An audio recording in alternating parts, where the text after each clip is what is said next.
Wait a second. Oh, how was homework or how was your life?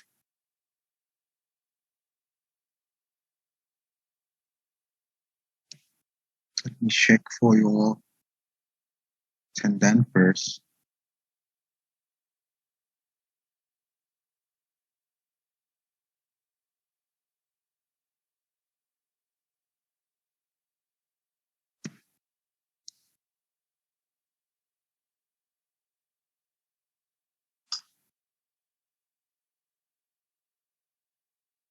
Okay.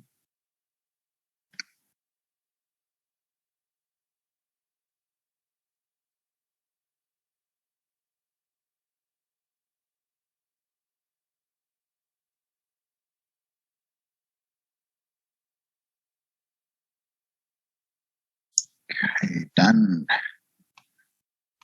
Think our body may not receive slide yet. Wait a second. Teacher, Yeah. would it possible that you upload online line group so we can like see? Because like sometimes some of us come to the Zoom meeting late and maybe they can go see in the line group instead. That is my intention. That is my intention, actually. Okay. I got it.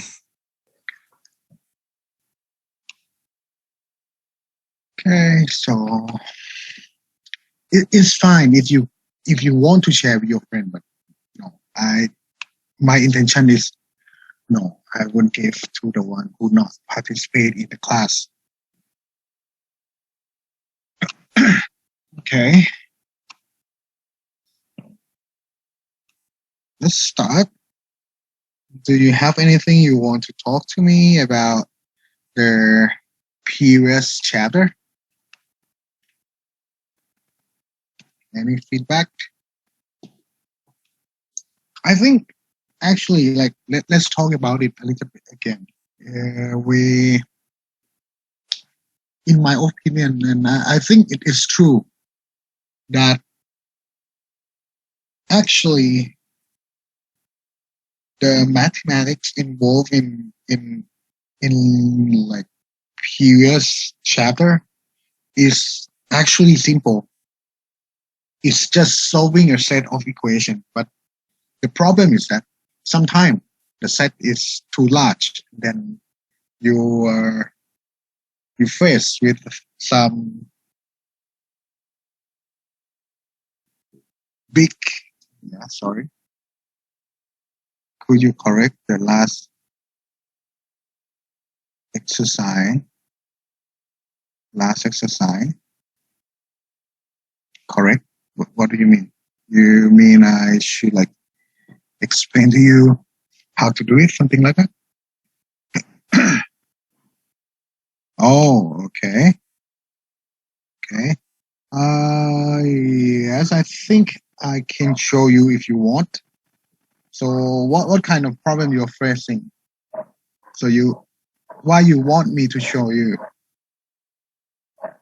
Not another question, but only this one. Why is this like that? Like, because I want you to explain the first step, like what when we first time we see the exercise, what we have to do, how can we like make the equation, like create the equation, yeah, and rearrange it as a finite difference, something like that. Okay. Just one example. I would really appreciate it. I think actually this example that is close to this thing was already explained. I think it's pretty close to this one, but let me see a bit.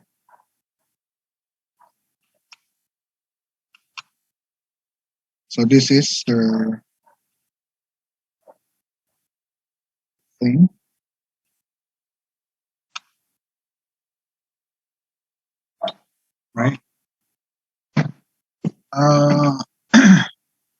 Yes, this we have quench hardening.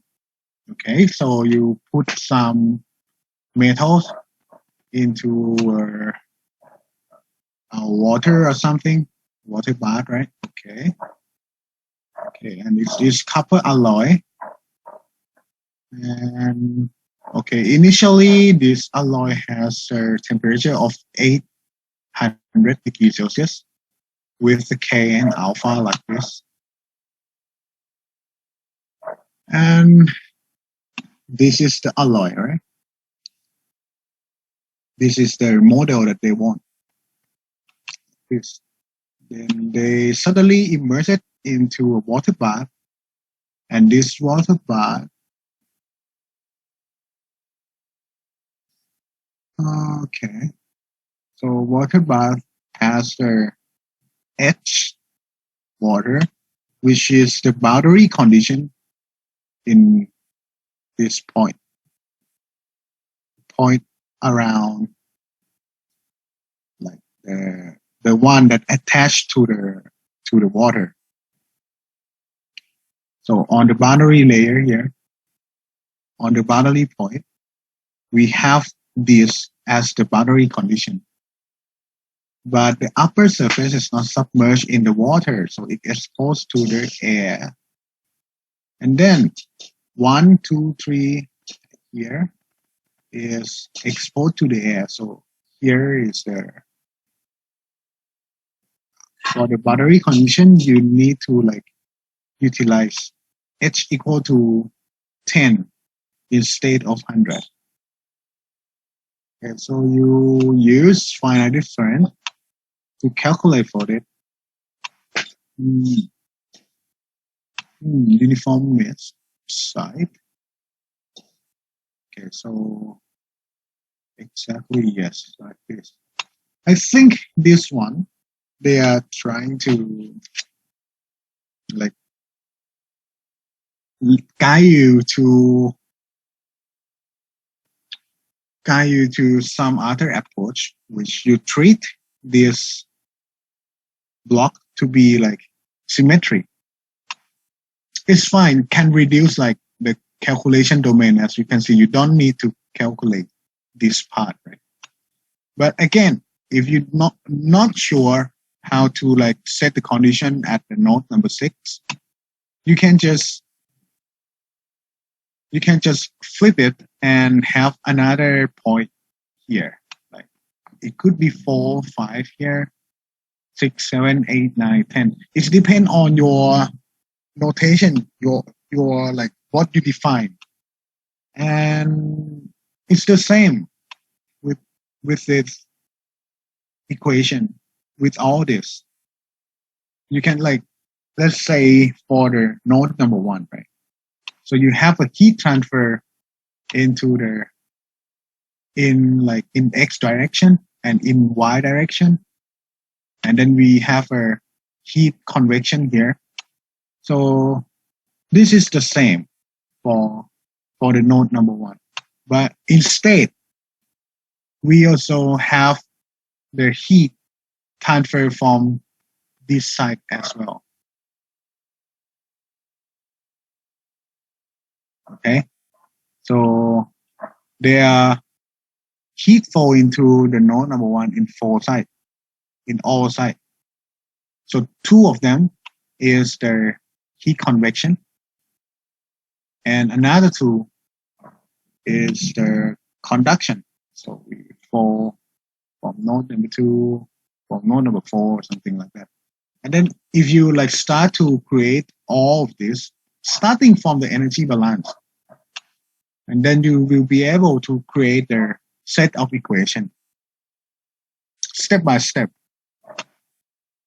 You need to do it step by step. But sometimes you can like reduce your calculation, because like node number 2, 3, and the node here is the same, has the same equation, but just different the number of the node that you use here. But it will lead to the same equation at last. So you don't need to like write down all the equation.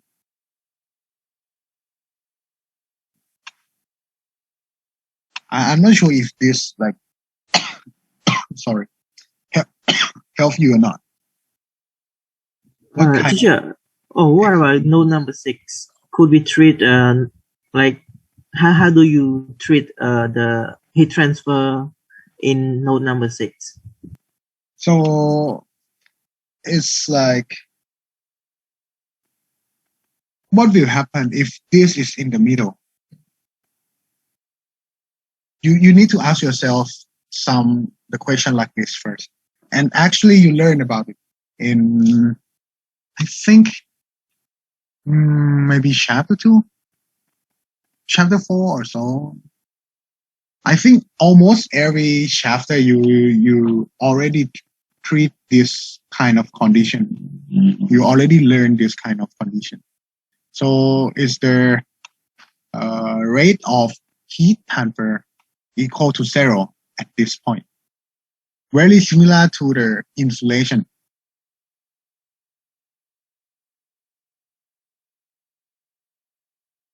It becomes 0 because it's symmetry. So when the thing becomes symmetry, it means that you like reach the top point of the slope. And that is why the heat transfer at that point is equal to 0.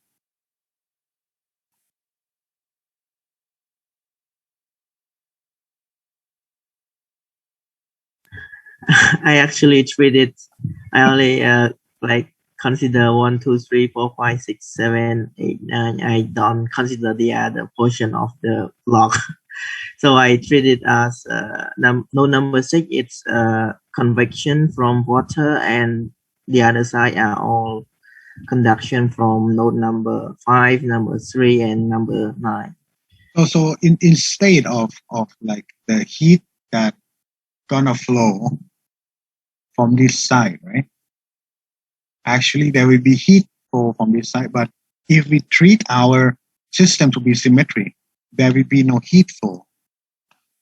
And this right side will be like the one that happened with like insulation here.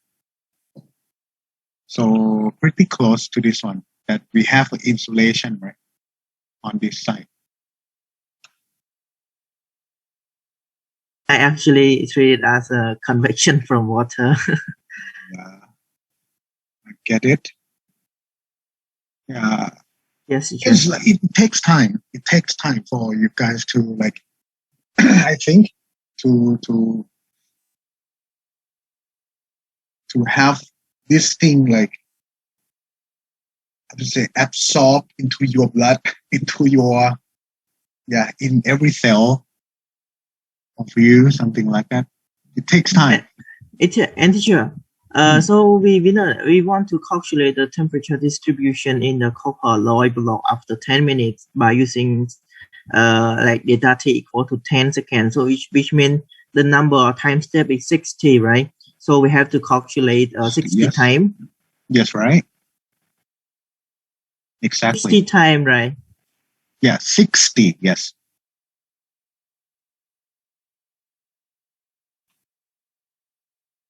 So May I actually, code? so teacher, I actually use the program introduced in the book. Yes. Solve it. Okay. How was it? EES, right? Yes, but I actually wrote try to write the equation, try to compile the explicit finite difference equation myself, and then I just put it in the program. The condition and the boundary in the program introduced in the book, and yes, I got it, and we could actually set the number of time steps, and yeah, we got the answer. Mm-hmm. So about asking about the cost to solve the metric in each time step. No, you already have it. I explained to you in in ME Math 2 already. Doesn't water is conduction due to its molecules? No, it all because yes, it probably yes like that conduction, but it depends. And in this case, the edge is very high, as you can see. It means yeah, you will learn in this chapter that having a high edge like this, your system is no longer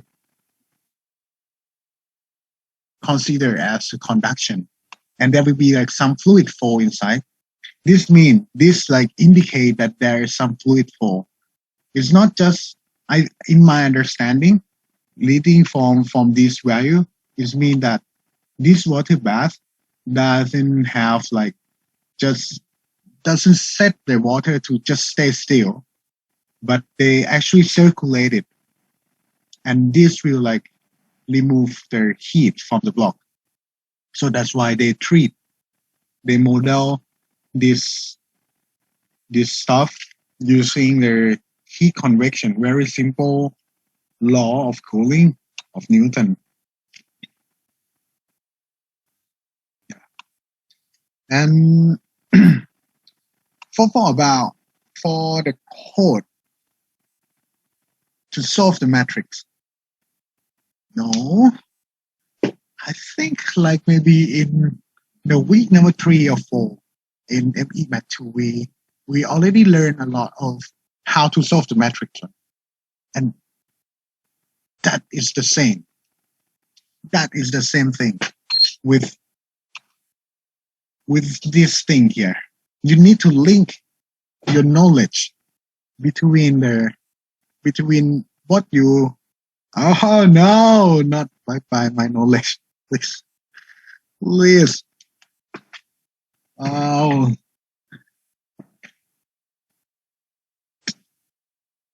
Yeah, you should be able to utilize it. You need to like link up your knowledge from ME Math 2 to thermodynamics 2 and to heat transfer. Just go back, have a look a little bit on the code that you already have, and try to run it. Because if you have a set of metric, you can just throw it in. You don't need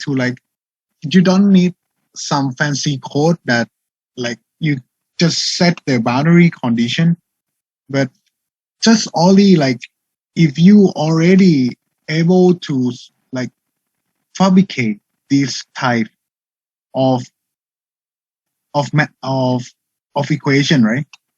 You can just like submit input all the value into the solver that we have and click to solve it, and you will obtain the answer, and you copy the answer and then fill it again and then solve it. So you can also do like that. Teacher, Okay. do you mind that if we use Excel to solve the problem? Yes, of course, it's fine. I don't really care what kind of the thing that you use to solve it, but like it's more flexible to use the code to like perform it in coding or anything. But yes, it's fine. And just submit it to me. I think we already reached the deadline, right? Is it? Yeah. Right. Yeah. So just do it for fun. I think you will learn something, like gain something from spending time with it.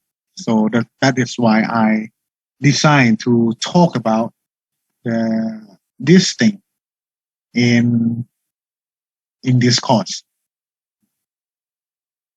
Teacher, so I just want to confirm. So for this problem, the other portion that we don't care, we could treat it as a insulator, right?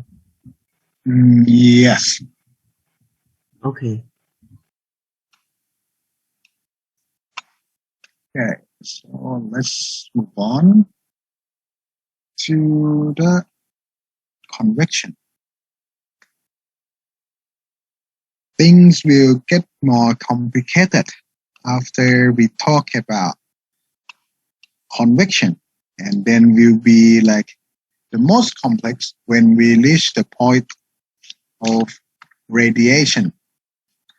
So yes, there are three basic mechanisms of heat transfer, right? You learn about it: conduction, convection, and radiation. And for the for the chapter, I think chapter 2 until chapter 5 are all about conduction. And now we just finish it, and we gonna move on to the convection. So these two things is very similar. I think I've talked about it, that the convection is actually the conduction with the movement of fluid, right? And I think people just want to make it simple. So that is why they model the convection this way. So invent a new kind of heat transfer mechanism. Let's call it a convection. And okay, so we can model using Newton's law of cooling. Make things simple, something like that. But actually, it's very complex. Probably, yeah, I think the most complex one. But just my opinion. So, yes, the objective of this chapter, we should understand the physical mechanism of convection and the classification. This is very important. This is why we can say that the knowledge you learn from here would let you understand why in the last homework just now that I talked to you guys, we cannot treat the water as the conductive medium. And okay, we can visualize the development of velocity and thermobodily layer over the surface. Okay. This is very important. And this is also important. You need to know about the dimensional number. I think you learn about it, some of them. Maybe probably only the Reynolds number, right? You learn about Reynolds number in fluid mechanics. Still remember? You will face a lot more here. You will have Prandtl number, Nusselt number, and there will be more of it after this. I think this guy who like invent this type of dimensionless number is very clever. This is like really nice way to express something, and very nice. Reynolds number, Prandtl number, and Nusselt number. And then you should be able to distinguish between laminar and turbulent flow. Actually, you learned about it, right? So laminar and turbulent flow is pretty simple. Laminar would be very smooth, but turbulent is related to chaotic, right? Then you gain an understanding of the mechanism of momentum and heat transfer in turbulent flow. Okay, now it's the additional knowledge, because you're gonna link the idea of the flow with the heat transfer. Wow, this is pretty hard. Last tree. Yeah, actually, I read all about it last week. No, last night actually. I decided. I like still thinking, should I talk about this stuff to you? Because it would be. I don't think I learned about it when I was in bachelor study. It's quite difficult, but still, you still you be able to understand if you want to. But then you will see that it involves a lot of equation, much more than you think. This is not yet. Yes, here. As you can see, you have to solve the set of equation, but not just the simple equation, but these three: continuity for the mass, right? Momentum for the movement, and energy for the heat. And yeah, as you can see, I'm not sure if this is a good thing for all people. I agree that numerical method is the thing for every people because it's very simple. You can just use the knowledge of algebra to solve it.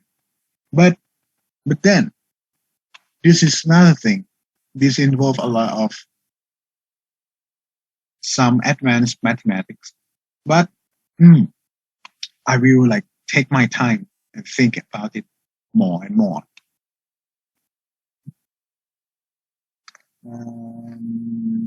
Yeah, so that's it. Let's move on. So, as I mentioned, that the conduction is pretty close to the convection. But the difference, they both also require a medium, but the movement of the medium is the key for distinguish between the two. Okay, so conduction, the medium needs to stay still. But for convection, there will be some fluid motion going on around the surface of interest. But the problem is that for the convection, it involves the fluid motion as well as the heat conduction. So these two things need to happen at the same time, all the time. So that is why this kind of problem is very complex. And okay, so heat transfer to a solid. So in the material inside is always by conduction, but the heat transfer through a fluid is by convection. But not really. I mean, like sometimes if the fluid, if and only if the fluid stays still, the heat transfer in a fluid can be a conduction, but you need to be like the temperature difference need to be very small, and maybe the fluid type is also matter. Because like if you have the large temperature difference, it's likely that the density of the fluid will be different in those regions, and then it will cause some movement of the fluid, and that is the thing that generates the thing that is called natural convection. So natural convection is the mechanism that I always explain when I talk about the air condition in Suvarnabhumi Airport. Right? Do you still remember, I think I talked about it in thermodynamics too, that the design of the air condition in Suvarnabhumi Airport is slightly different from what we learned, because instead of having the air condition hanging from the roof, hanging from the top, ceiling, something like that, they put it on the floor. And this is all because of the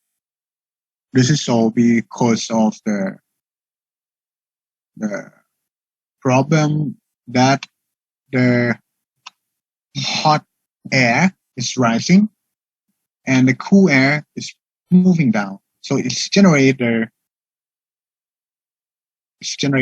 fluid movement.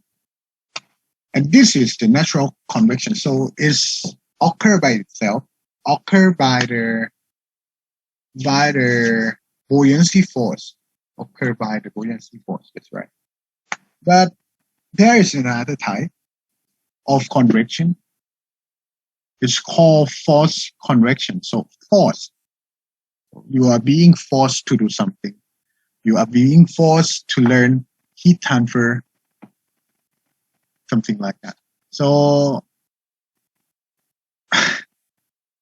yeah, so that's why actually heat transfer is my selective course when I was a bachelor student.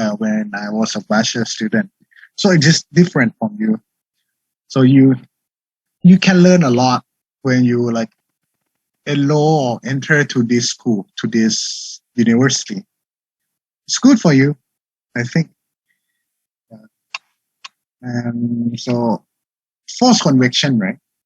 It means that you force the convection mechanism.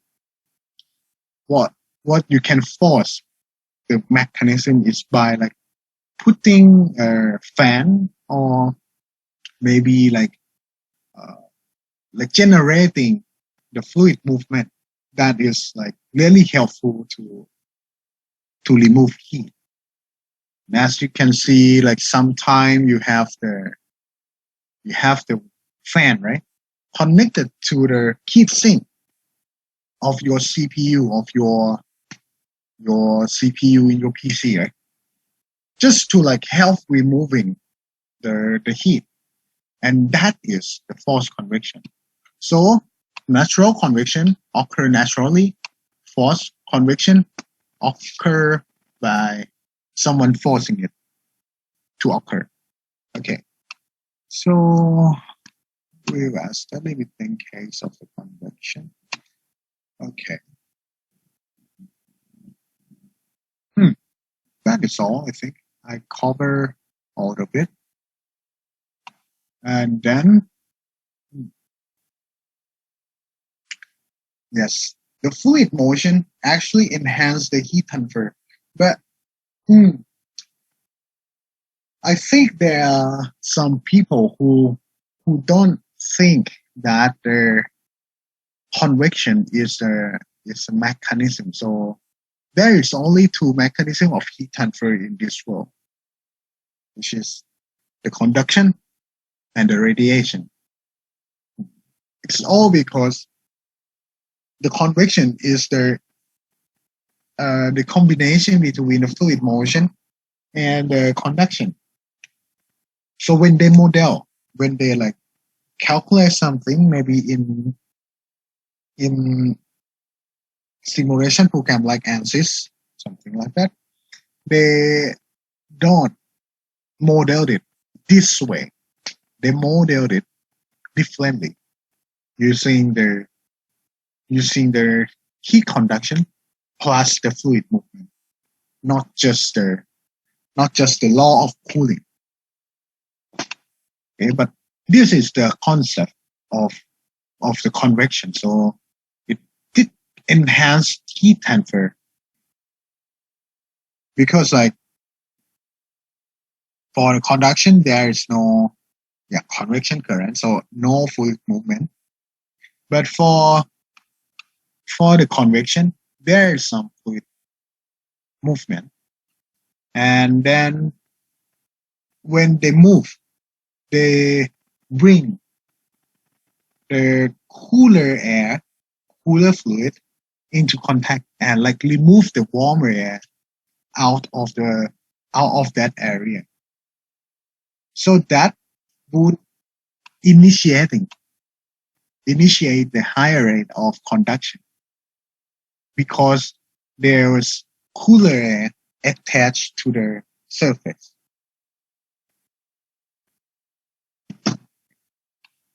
And so the rate of heat transfer to the fluid is much, much higher by the convection than it is by the conduction.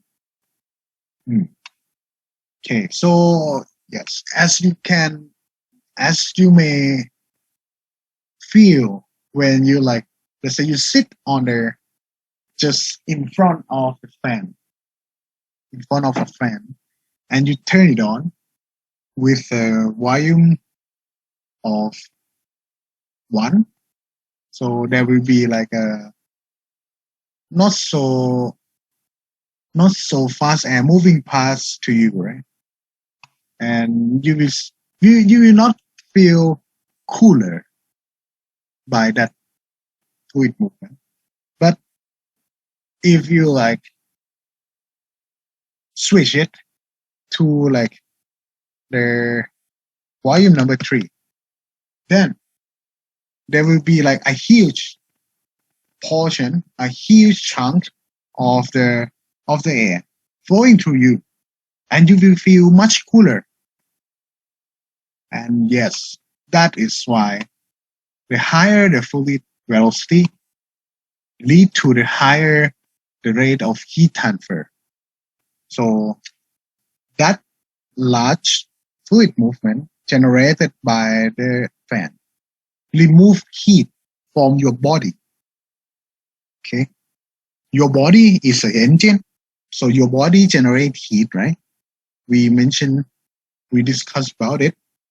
So we can treat us as some kind of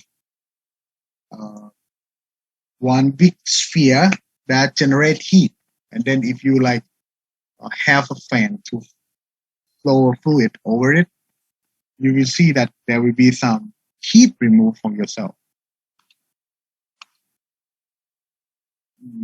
Yes, actually, this I cannot remember the name of that phenomena. Let me search a bit about heat transfer. Low plate. What kind of that phenomena?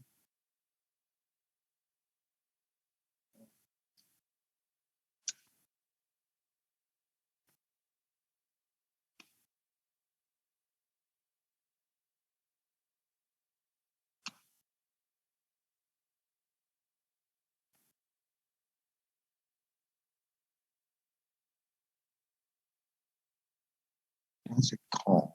I just want to show you.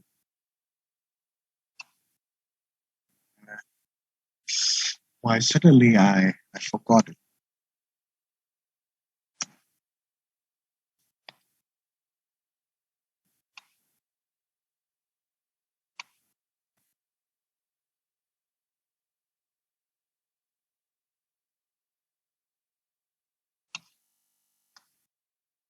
Natural convection.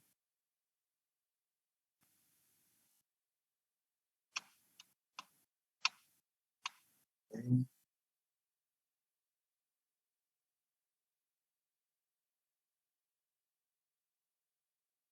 I just suddenly get the thing.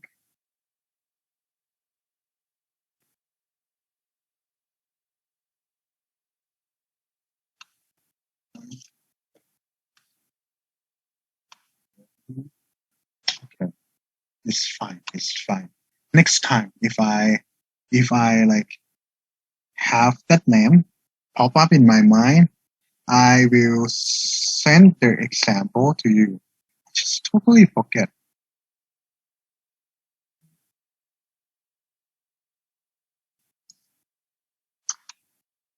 Oh yeah, this one. Wait a second. I think I'm getting close to it.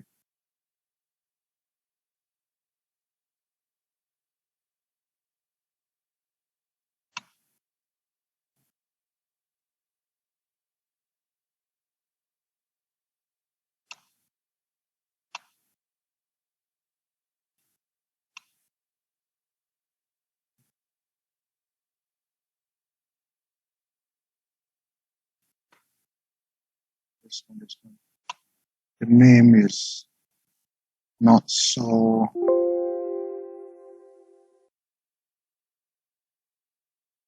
Okay. This one. Think. So you will see that. Wait a second. You will see that here is the cool surface, right? And here is the hot surface. There is some parallel plate here, and the hot surface is indicated by the color, the red color, and here is the blue color. And you can see that this is a fluid. And because of the gravity, the fluid that has the lower temperature will fall down because of the because of because of the buoyancy force. And this is what happened.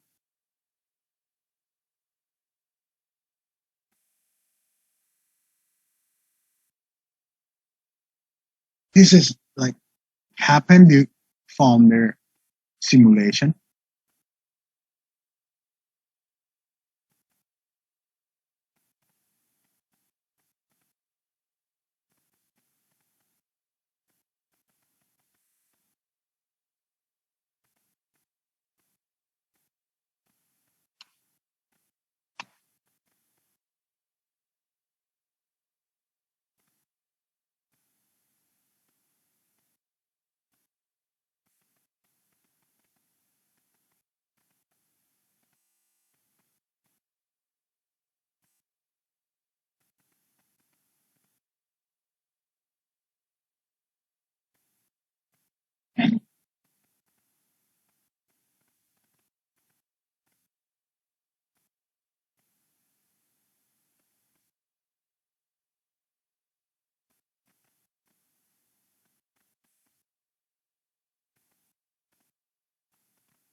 You will see that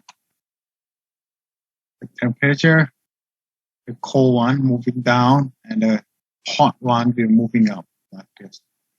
It will create the current. Uh,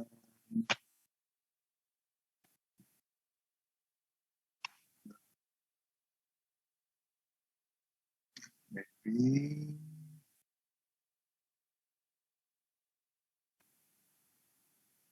there will be a current moving like this.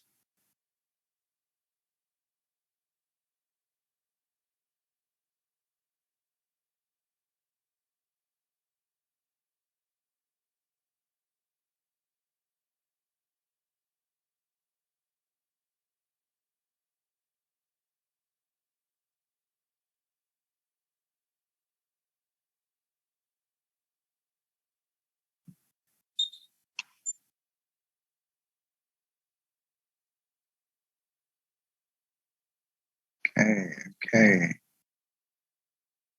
Probably this is more simple and would like help you visualize the thing occur better.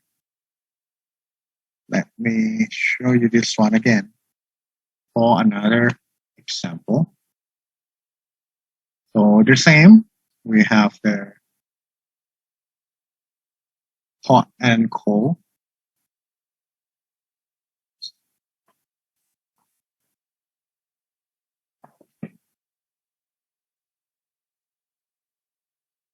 We create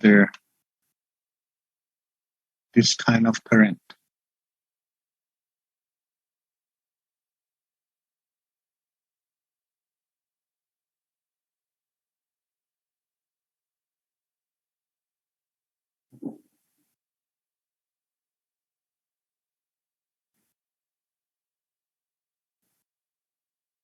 So this is what the thing that scientists observe, and a lot of people like come study what's happened, what would it be, something like that.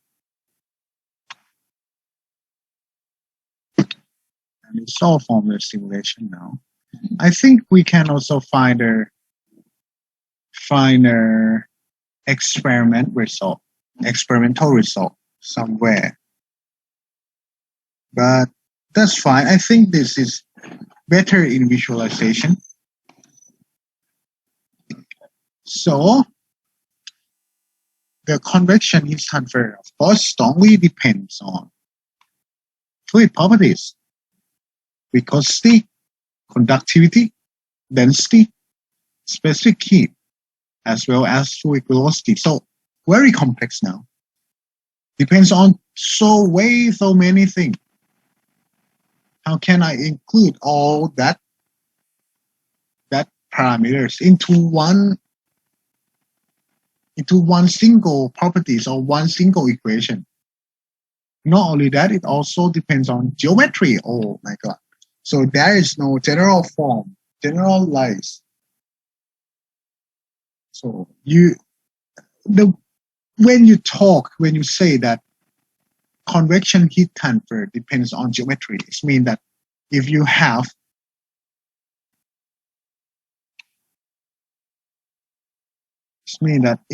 a block, and then this is not a block, this is a cylinder.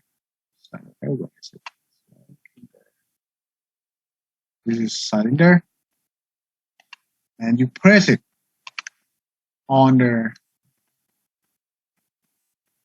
place it on the floor like this. Okay. And under the same temperature, something like, the rate of heat transfer will be different. Not only that, if you like change into this way, also it's different, the rate of heat transfer. Okay, so that means you don't really have the general form for the heat convection coefficient. And it's very unique to the problem that you are considering. Not only that, it also depends on roughness of the solid surface and also the type of fluid flow. Oh my God, there's way too much parameters here.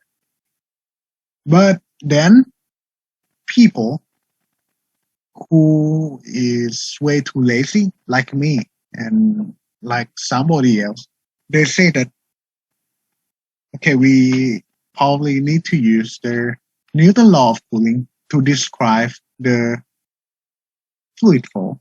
No, to describe the convection heat transfer. And the H will take care of you. The H will take into account of the viscosity, conductivity, density, specific heat, fluid velocity, geometry, roughness, and type of fluid flow. All of it will be like put into H. And now the problem is that you just need to find the accurate H. And again, here we have the small q, right? And we have capital Q. The difference is about you times the surface area, not we call this one is, of course, the heat flux, and this one is the heat, and just the difference in the unit. Okay. So yes, that is the importance of the H. And then, yes, I think you probably learned about this no slip condition, right? So no slip condition is that when the fluid the solid exposed to the fluid, and there is some fluid flow over that surface, over that solid. And it's from the observation that all experiments put into the same direction, not in like nanoscale, not in the pico scale, but in macro scale. I think all of the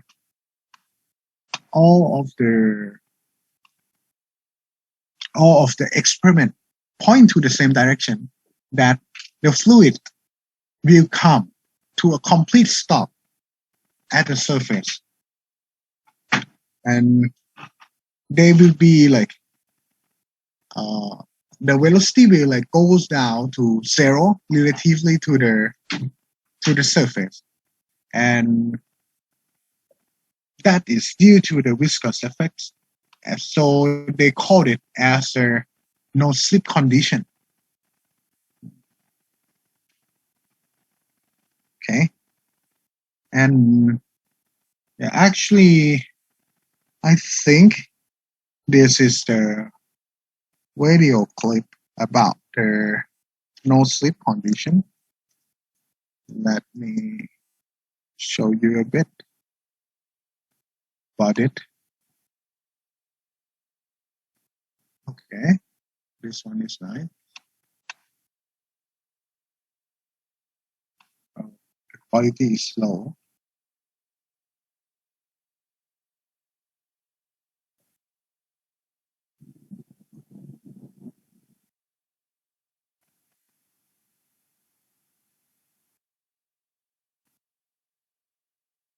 So you will see that they put the dye right on the surface here, and the velocity is very small, 0. So it attached to the surface. No slip. It's what held by the viscosity. So yes, this is experiment showing that the no slip condition exists. Okay. So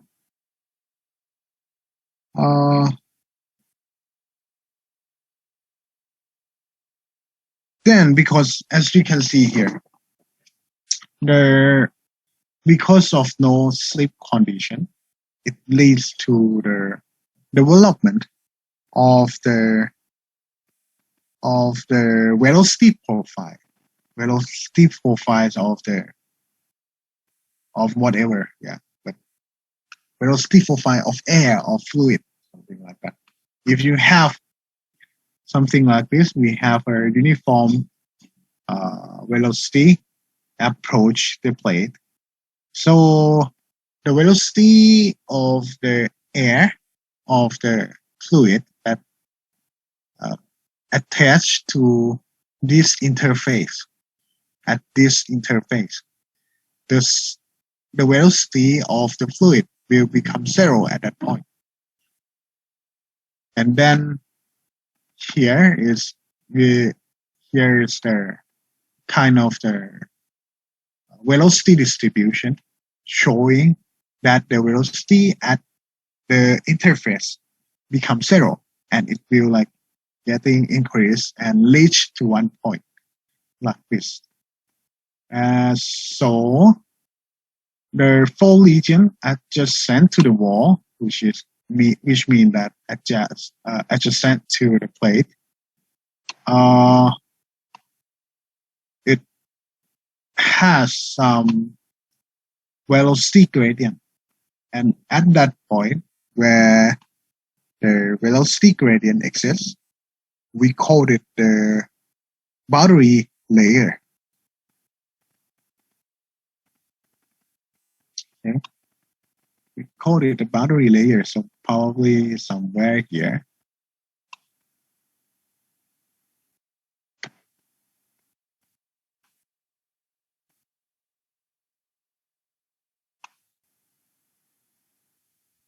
Okay, forgot to turn on.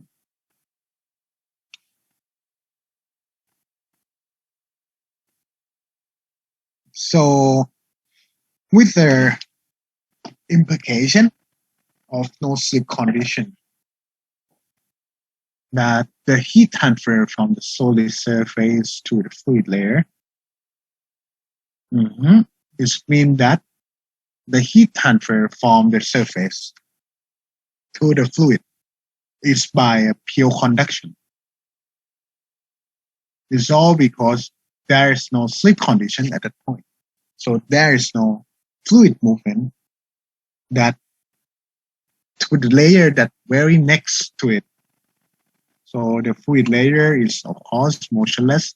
So then the heat convection is equal to heat conduction. So heat conduction is the heat that conduct out from the plate. So to determine the convection heat transfer when temperature distribution within fluid is known, okay, by evaluate something like this.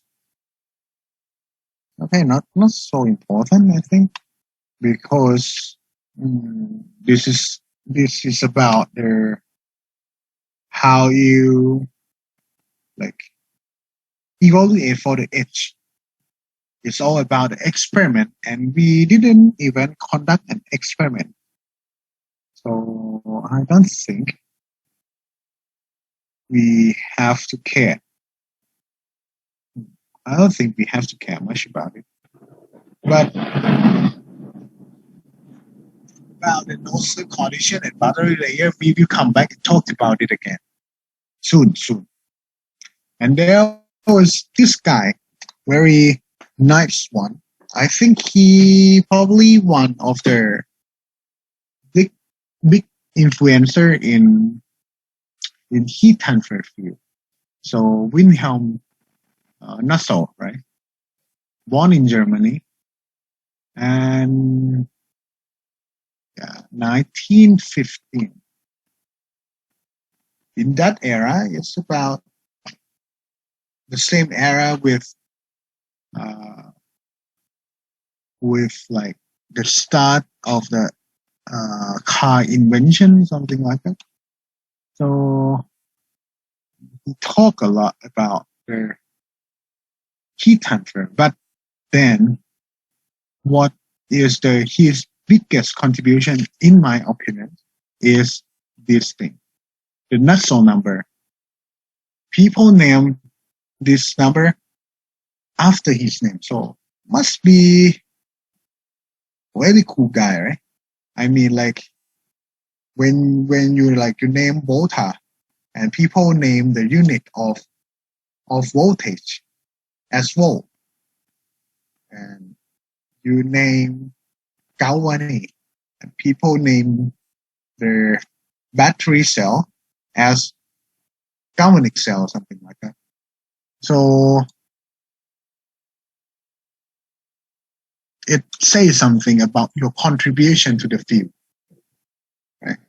So this is the same Nassau number. In convection study, it is common practice to non-dimensionalize the governing equation and combine the variable which group together into dimensionless number in order to reduce the number of total variables. Yes, that's right. So dimensionless number is very important, and Nassau number is just the dimensionless convection heat transfer coefficient.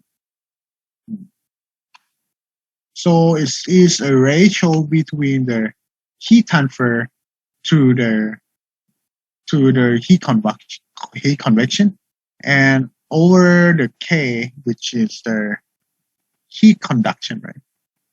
But because the unit is not the same, right? H and K, the unit is slightly different. Because if you like go back, have a look at the H, you will see that you need to only like times the A and delta T, right? A and T.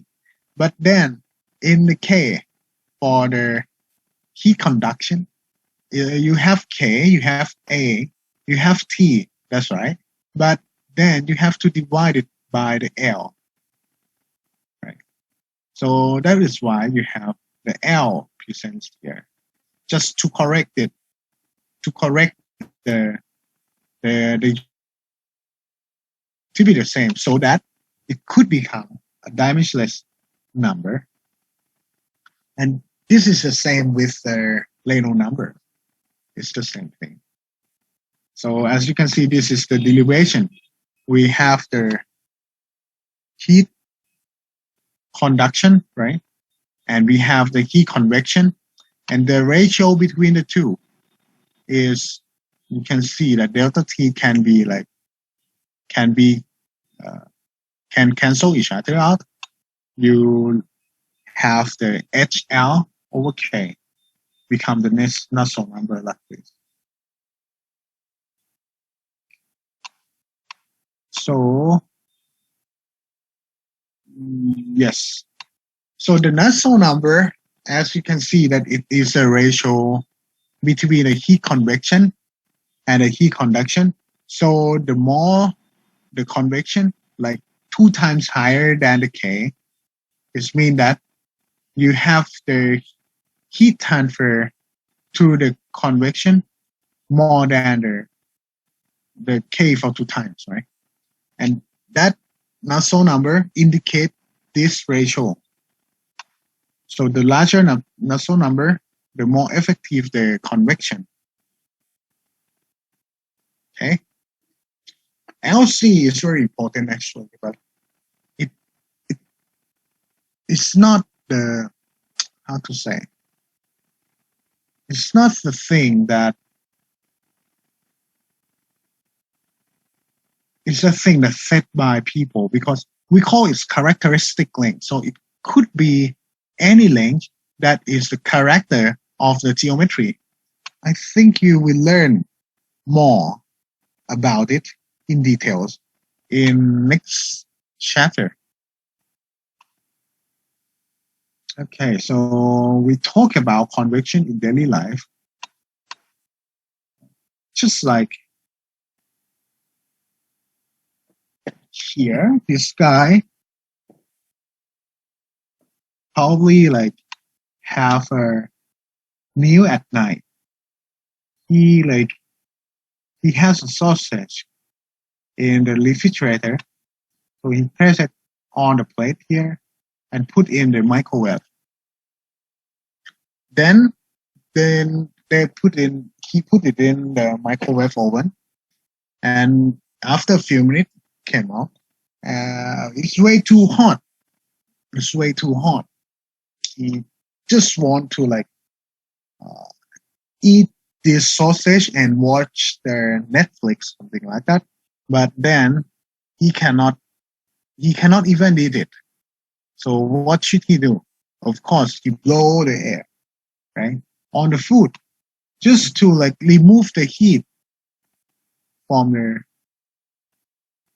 sausage.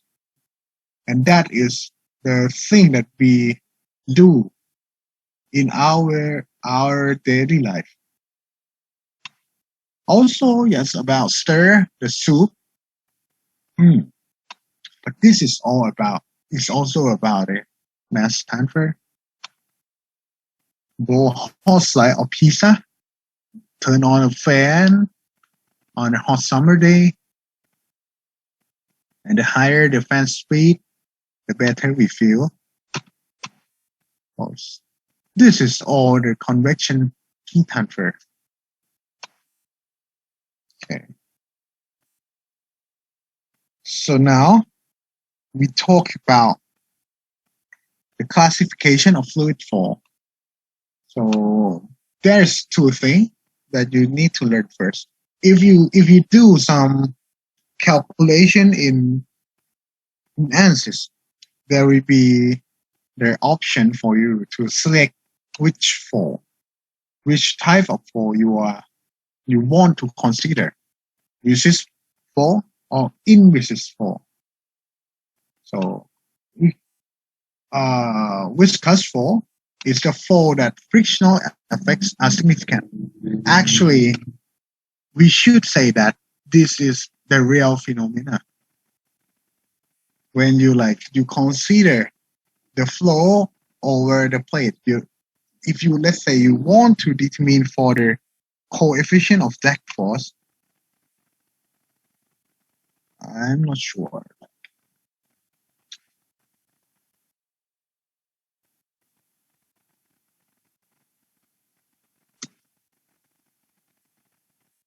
If you want to determine for the coefficient of drag force, you can simulate this kind of movement, this type of motion, of air motion in the ANSYS, and you can do that. But then, if you consider your problem to be inviscous flow, it would be something else.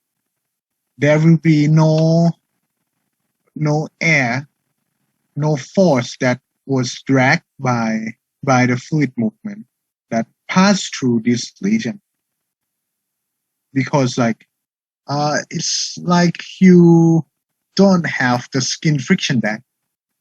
You still remember the skin friction deck, right? In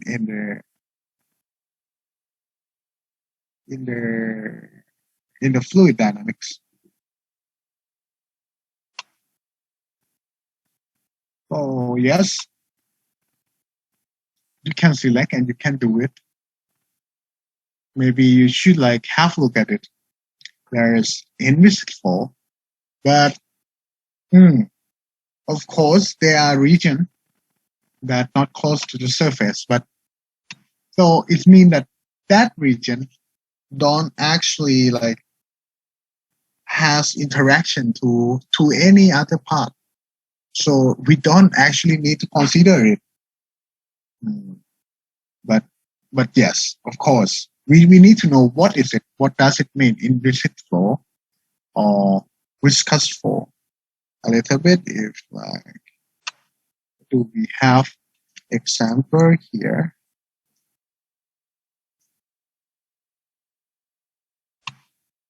So it's just like the flow that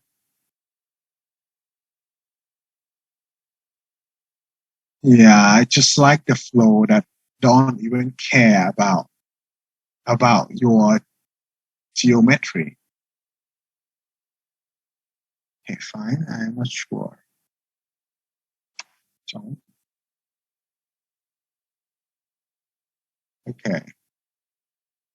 That's it. As you can see here, so this is the plate, right? And there's a flow. There's a change here. So it's very important to if you consider real phenomena, you need to simulate it using the viscous flow option. And then after you select the viscous flow option, there will be an option about what kind of flow you are considering. Not the internal and external flow, but about laminar or turbulent. But we will save it for later. We will talk about internal and external flow first. The external flow is the flow over the geometry of interest, just like the one that we saw just now, the flow over the car. So they want to analyze if that design is good for traveling through the wind.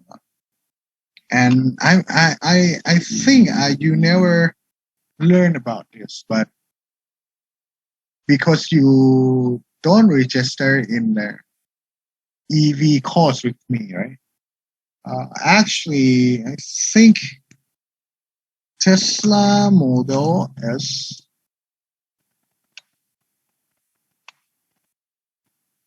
they claim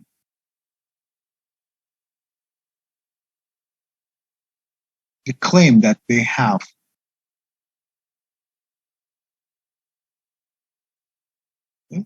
where is it? Woohoo. Hmm?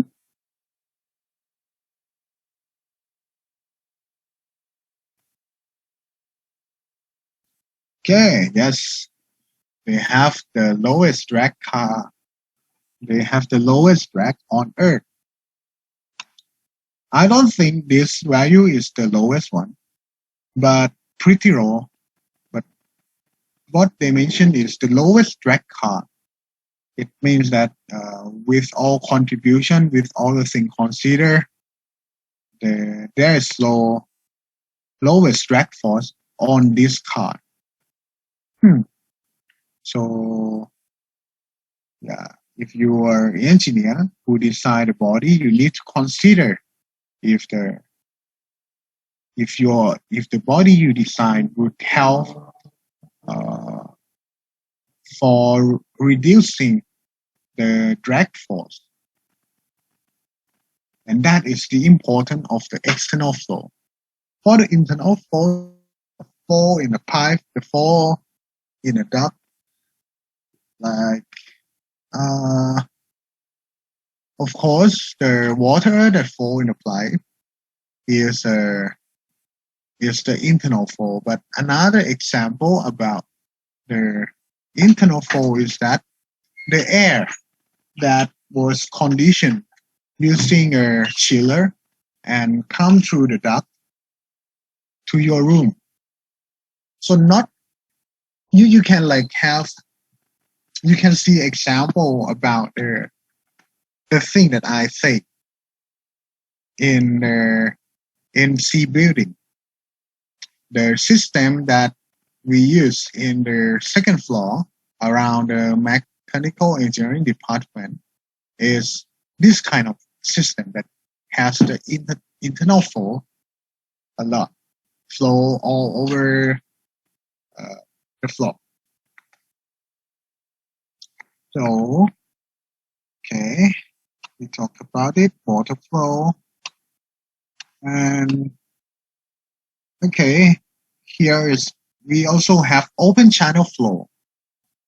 So it's the duct that only partially fill, or maybe a flow in the liver is also considered as an open channel flow. So there is free surface. Like that. You learn about it. And the guy who wrote this book is the same guy with the one that you learn fluid mechanics, I think.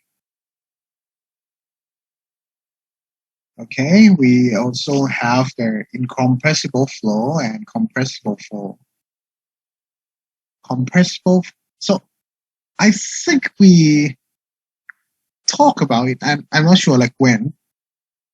Maybe last year. Yeah, in thermodynamics too. I remember. I talk about the incompressible fluid and compressible fluid.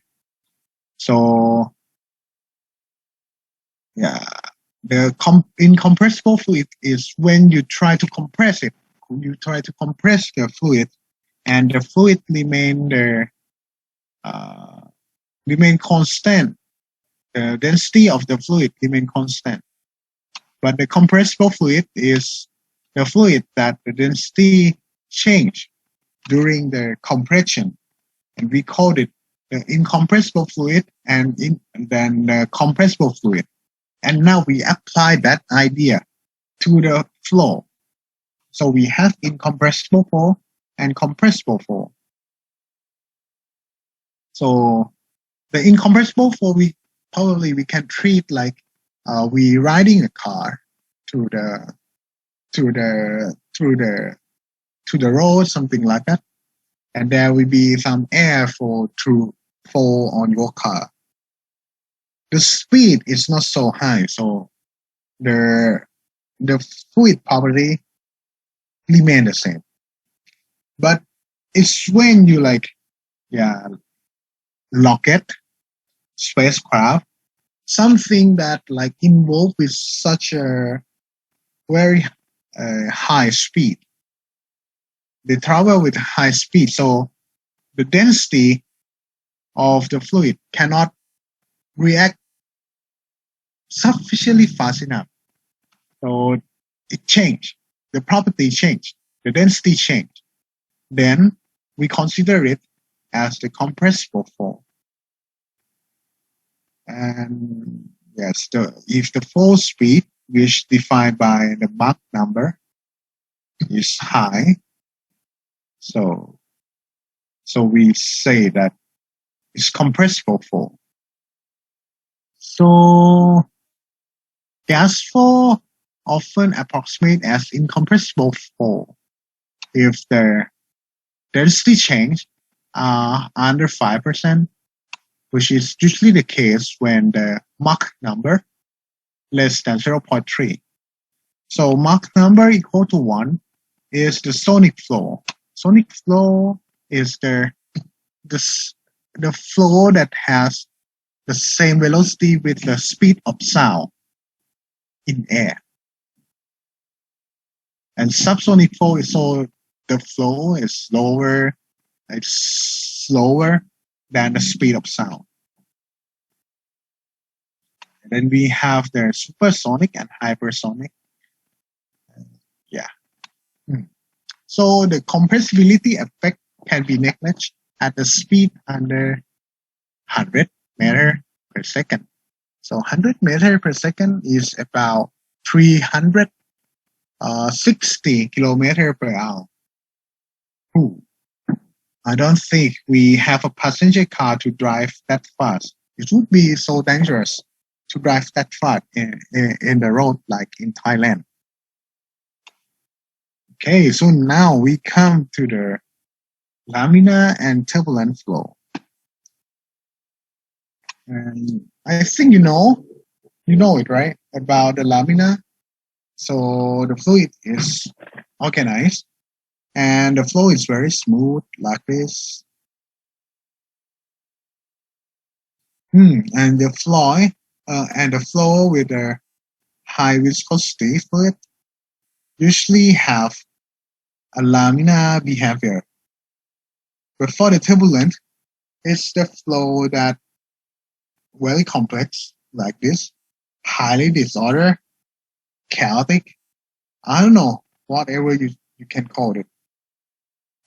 And I think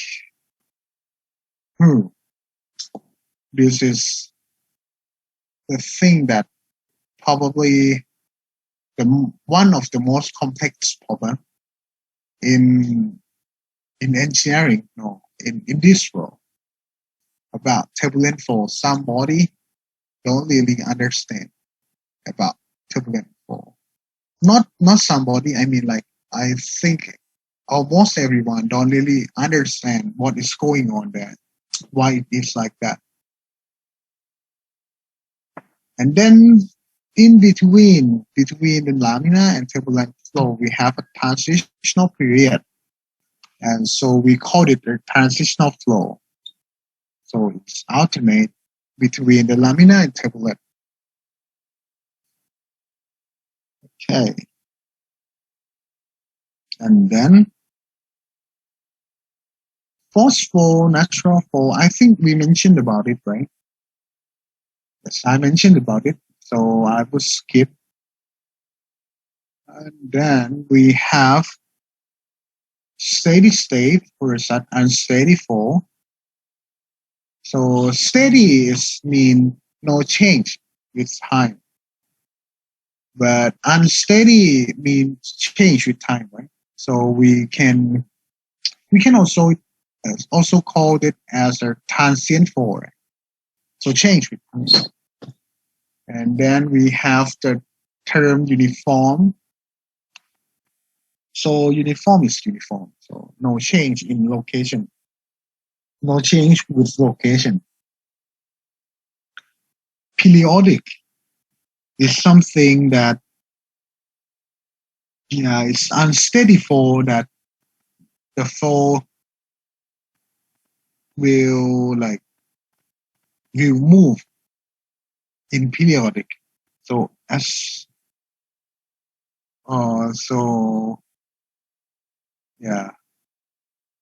changed, but like the flow come in like a sine wave, something like that. So all of this device operate in a long period of time. So we can consider it as a steady flow process, a steady flow device. I think we learned this in thermodynamics too, right? And 1, 2, 3-dimensional flow, I think you know it. What is one-dimensional, what is two-dimensional, and what is three-dimensional. Okay. But I think this also the thing that you learn. I think it's the same figure in the textbook for fluid dynamics. So if this is the pipe and you have the fluid flow in like this, the fluid will will face the no slip condition around here. So the fluid profile, the velocity profile will develop a little by little until it was fully developed and no change in the velocity profile. Okay. And this flow is two-dimensional. This flow, the complexity is two-dimensional. But then after it reached the developed velocity profile, the problem becomes the one-dimensional. I think when I was in my PUS university, I has ever handled the simulation class. I mean the CAE. I'm not sure if you learned CAE or registered for it already. But there was one exercise that I want them to do, which is trying to create the pipe like this and apply the uniform flow like this to the pipe, and then just wait whether they will become fully developed velocity profile or not. And then they will find that the length matters. So I give them the length that is not sufficiently long. So they will see that, okay, not yet reached the point. So they have to extend the pipe by themselves. And then after it reached the fully developed profile, I will ask them to compare the result with the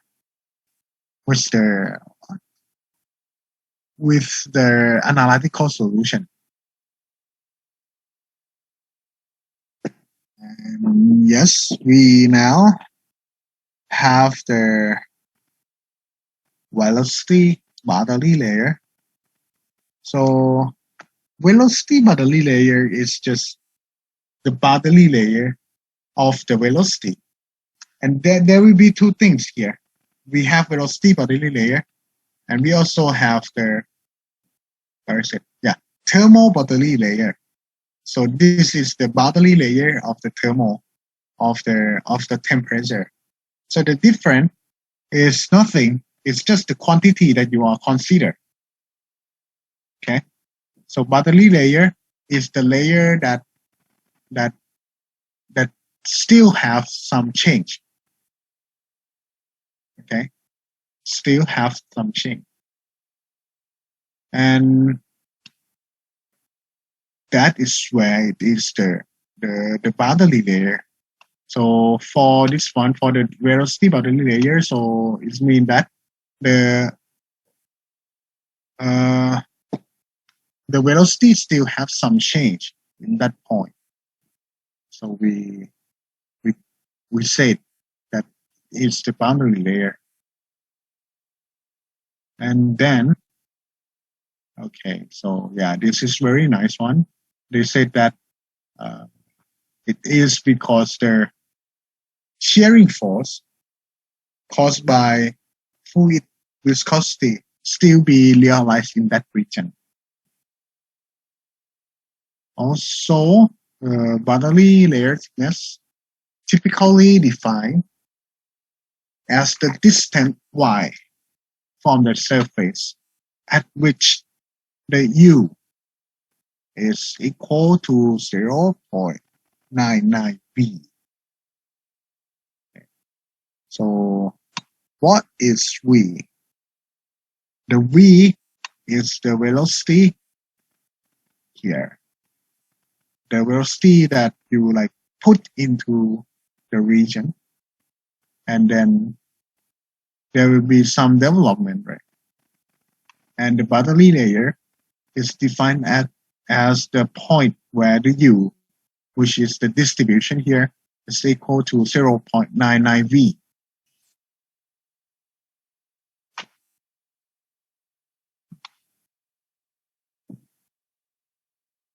So, yes, we have the boundary layer. And also we have illotational flow region, which is where the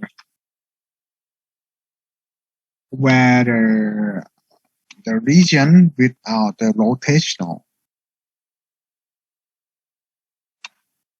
So yes, the frictional effects is insignificant, right, in that region. Okay, so shear stress. So it's just the stress generated by the friction force, and that friction force created by the fluid movement. I however has experience in trying to analyze the shear stress, and I think this is the name that you can find in the software, in their answers. And what I did, here's what I did. We have cell culture plate like this, right? So this cell culture plate will culture some cell from your gum, from your tooth. So I work closely to biomechanics, biomedical. Yeah, sorry. What should we call? Biomechanic, right? So yeah, they want to generate some force on the cell inside this cell culture plate. Okay. So what we propose is some rotating thing just to generate the shear force on the, so to rotate, to make the fluid here rotate, and then it would generate the shear force under the cell culture plate.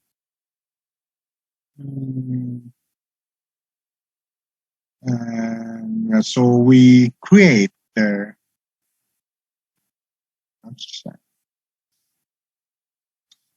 some apparatus to culture the cell, and it's located in Chulalongkorn University. Okay. Just for the dentists of Chulalongkorn University that we are working with. Okay, never mind. But yes, it's the force that happened on the wall. Okay. So yeah, the shear is equal to the viscosity times the gradient of U, right? Over Y. So, okay, so this is very interesting thing. There is the thing that is called Newtonian fluid and the thing that is called non-Newtonian fluid. I'm not sure if you know about it or not. Newtonian fluid is just the velocity. No, okay. It's just like the water that we saw in our daily life. Non-Newtonian fluid is also something that you can see in your daily life, like a ketchup, like a toothpaste, something like that. And I think interesting experiment that we can share.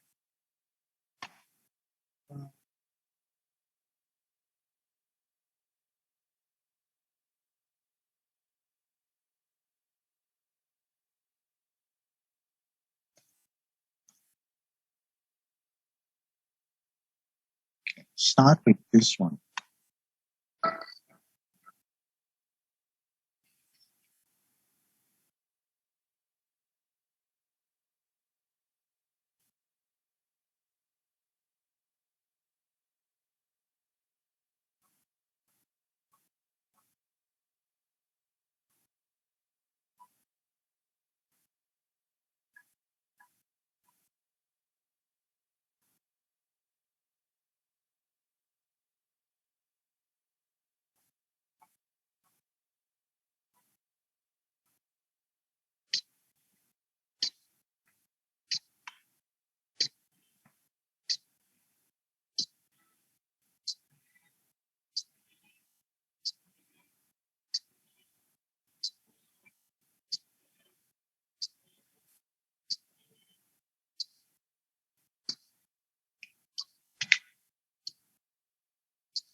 Toothpaste, ketchup is a thing that I mentioned.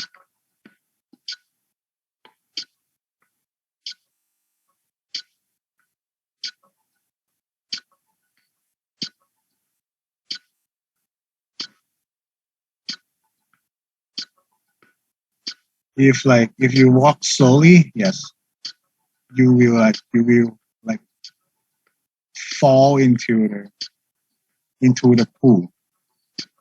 But if you do it fast enough, it will not you will not fall. Something like that.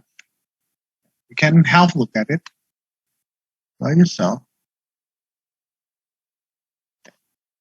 Newtonian fluid. And then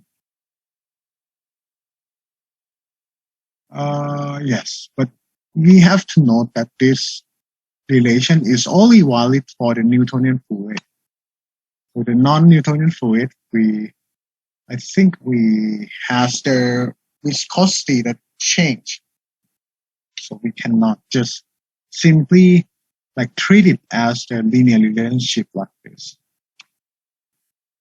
And then we have the thing that is called kinematic viscosity, but just mu divided by density.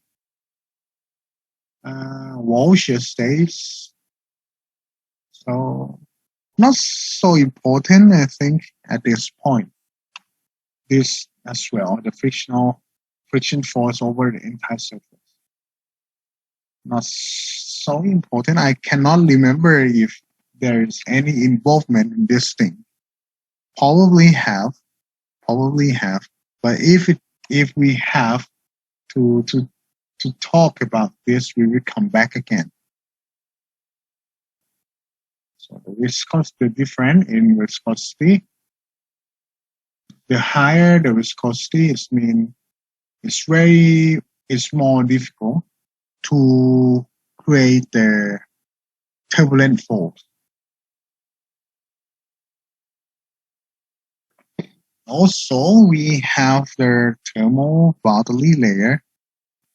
Let me see a bit. Okay, so we have just a few slides before we get to the difficult stuff.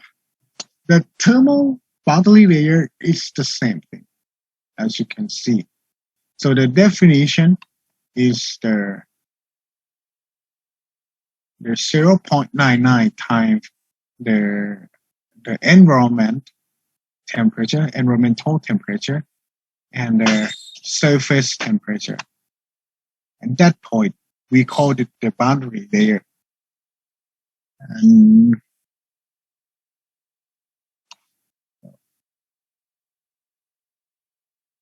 okay.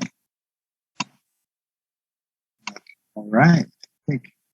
And now we finish the thing that is called Prandtl number. So created by Prandtl. I'm not sure if we have his. Okay, we have his first here. Prandtl number is the relative thickness of the velocity and the thermal bodily layer. Okay, so just now we learned about the thermal bodily layer. We learned about velocity bodily layer. So the Prandtl number is the one that describes this thing, the ratio between the two in the fluid. And then the Prandtl number, yes, this one is like just an idea introduced by him. And we find that some fluid can have this Prandtl number as high as 100,000, and some other fluid is very low, like only 0.004 here. So Prandtl number equal to 1 when the momentum and heat dissipate in the fluid at the same rate.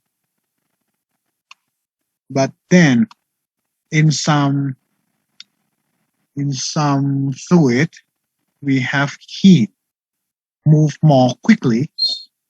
So the liquid metal heat move more quickly, right? Because this term is high. But then for the gasoline, so the momentum is way too high.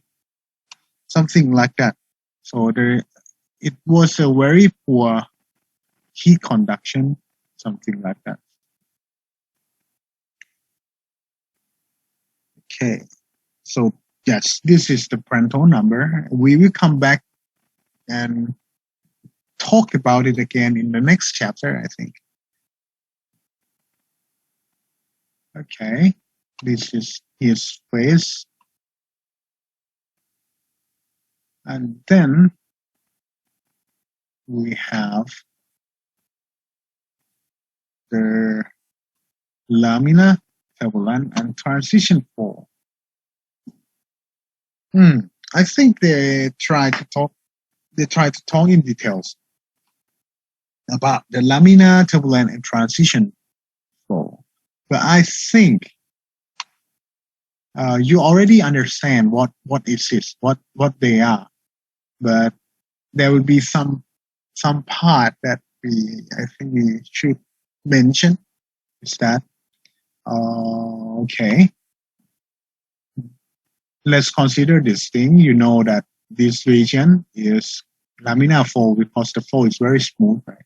This can happen to the smoker as well, like who smoke a cigarette, and you will see that the smoke from the cigarette will become like this and then become turbulent after pass through like a few like distance. And there's most of the flow that you face in this life are turbulent.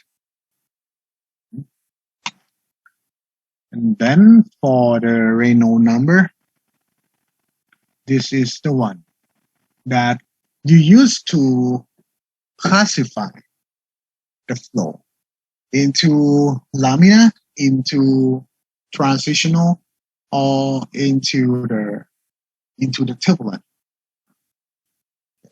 But the transition from laminar to the turbulent depends greatly on so many things. And probably you cannot, like, it's very complex. It's not just like you have the Reynolds number equal to 2000 and then your flow will become turbulent, something like that. It's not actually like that.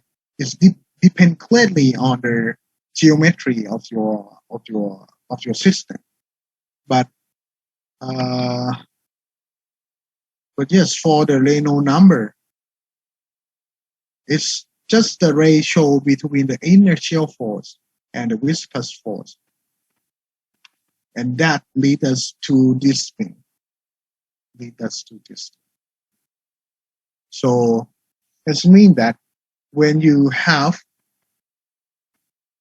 the large inertial force, the fluid will become like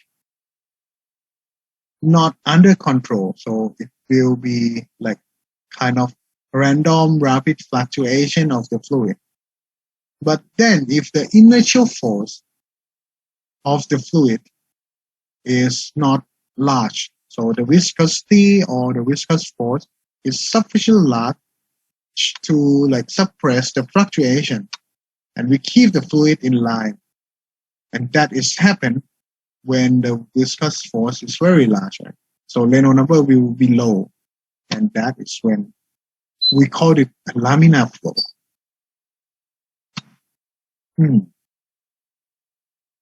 And yes, this guy is Osborne Reynolds. Okay, so this is all, I think. Any question? It's just the introduction.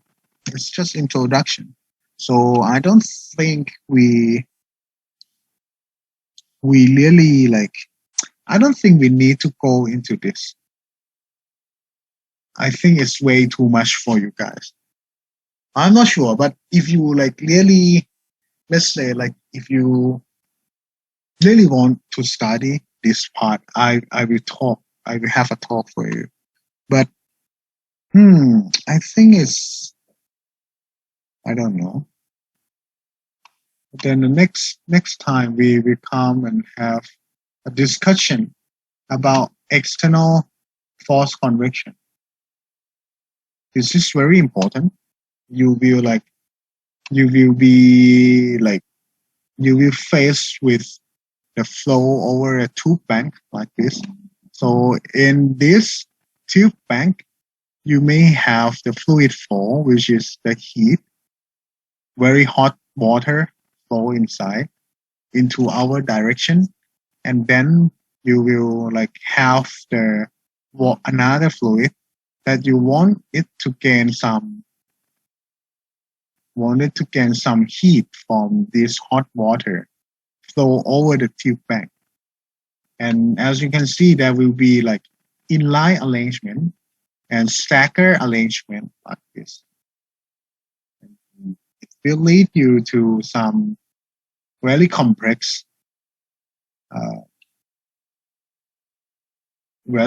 relation between the Reynolds number, Penrose number, and Nusselt number, and it's very different between the inline arrangement and stacker arrangement, and also the range of the Reynolds number. So it's very complex, but still very fun to talk, to learn. Okay. So, any question?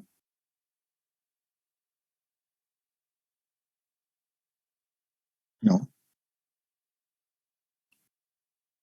Or you want to talk about the question that I don't know, like the thing that we learned in previous week? Nothing?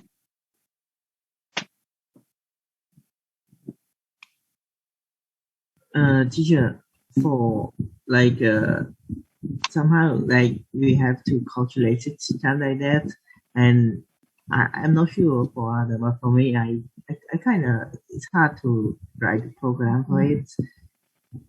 So what do you suggest? Sorry? Can you like repeat again? Like last week I did exercise and I encountered that problem that require me like to calculate the matrix 60 times, and of course it will require coding. Actually, and okay. Okay. So okay. What do you actually suggest? Because I actually found the program I talked about that in the early of the class, and it somehow it doesn't require me to just write anything. I need only to insert the input the initial condition, whether convection or not, or conductions, and they will calculate for me. So yes, something like that. Sorry. I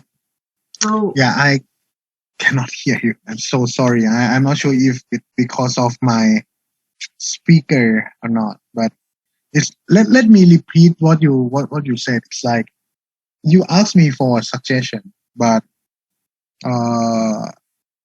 you said that you are not so familiar with creating a program, right? Yes. And then?